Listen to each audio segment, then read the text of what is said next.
जय हिंद दोस्तों, स्वागत है आप सभी का मेरे YouTube चैनल पे। और आज के वीडियो में हम लोग हमारा अगला टॉपिक स्टार्ट कर रहे हैं, जो कि है अयस्क का अपचयन। तो सांद्रित अयस्क को धातु में परिवर्तित करने से पूर्व ऑक्साइड में परिवर्तित कर लिया जाता है। ठीक है, मतलब हमारे पास जो हमारा अयस्क था, जो सांद्रित रूप में था, उसको जब उसको हमें करना क्या है, उसको हमें धातु में बदलना है ना, किसी मेटल में हमें उसे कन्वर्ट करना है। तो उसके पहले हमें उसे क्या करते हैं, ऑक्साइड में चेंज कर लेते हैं। क्योंकि जब सांद्रित अयस्क कार्बोनेट या सल्फाइड के रूप में होते हैं तो उसे हम आसानी से अपचयित कर ही नहीं सकते, है ना, इसलिए हमें ये प्रोसेस करनी पड़ती है। परंतु ऑक्साइड का अपचयन आसानी से किया जा सकता है ना। तो ये आप समझ गए कि हमें उसका ऑक्साइड में कन्वर्ट करने की ज़रूरत क्यों पड़ी। तो हम देखते हैं कि हम इसमें क्या कर सकते हैं। तो सबसे पहले हम लोग इसके लिए पहली जो प्रोसेस है हमारी निस्तापन की, वो देख लेते हैं। तो वायु की अनुपस्थिति में सांद्रित अयस्क को उसके गलनांक से नीचे परंतु उच्च ताप पर गर्म करके ऑक्साइड में परिवर्तित करने का प्रक्रम निस्तापन कहलाता है ना। फिर से रिपीट कर रही हूँ कि जब वायु की अनुपस्थिति हो, मतलब वायु नहीं हो, ठीक है, तो सांद्रित अयस्क को उसके गलनांक से नीचे, मतलब जो भी उसका गलनांक होगा, है ना, सभी का अलग अलग होता है, तो जो भी उसका गलनांक होगा उससे नीचे, है ना, परंतु उच्च ताप पर, उसका टेम्परेचर जो है वो ज़्यादा रखना पड़ेगा। तो उच्च ताप पर गर्म करके ऑक्साइड में परिवर्तित करने का जो प्रक्रम होता है उसको निस्तापन कहते हैं। इसके फलस्वरूप वाष्पशील अशुद्धियाँ जैसे जलवाष्प, नमी, कार्बन डाइऑक्साइड, सल्फर डाइऑक्साइड, ये सब क्या होते हैं, निकल जाते हैं, तथा शुद्ध व छिद्रयुक्त जो पोरस ऑक्साइड होता है, वो अयस्क, वो हमें मिल जाता है। जैसे एक एग्जांपल से हम यहाँ समझ लेंगे तो हमें अच्छे से समझ में आ जाएगा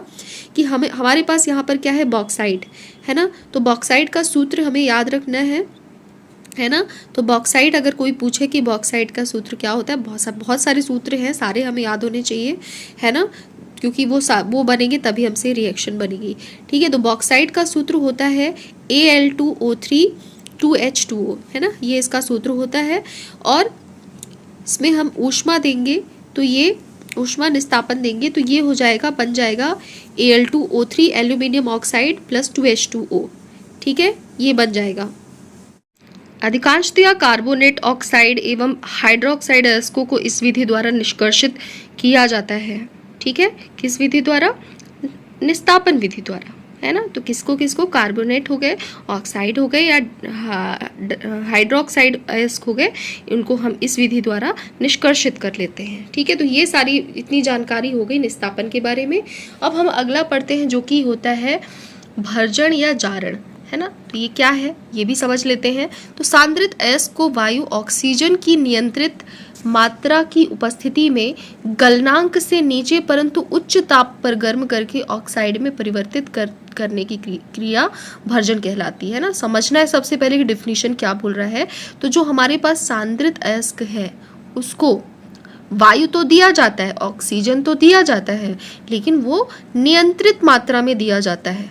ठीक है, और उसकी उपस्थिति में गलनांक से नीचे परंतु उच्च ताप पर गर्म करके ऑक्साइड में परिवर्तित करने की जो क्रिया होती है वो भर्जन कहलाती है। ठीक है, जैसे इसमें हम उदाहरण देख लेते हैं, हम लोग उदाहरण देख लेते हैं कॉपर पाइराइट। कॉपर पाइराइट का सूत्र होता है CuFeS2। इसका भर्जन निम्न प्रकार से होता है ना। कॉपर पाइराइट का पहले तो सूत्र याद रखना है, क्या है, CuFeS2। ठीक है, तो CuFeS2 प्लस O2, इसका 2CuFeS2 plus O2 copper pyrite. तो 2CuFeS2 प्लस O2, है ना, कॉपर पाइराइट है, इसका ऑक्सीजन के साथ हम भर्जन की क्रिया करा रहे हैं, तो ये बन जाएगा Cu2S, मतलब क्यूप्रस सल्फाइड।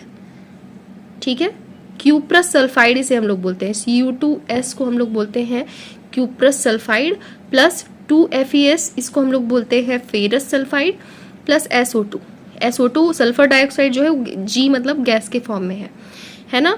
तो ये इसका पूरा भर्जन का प्रोसेस हो गया।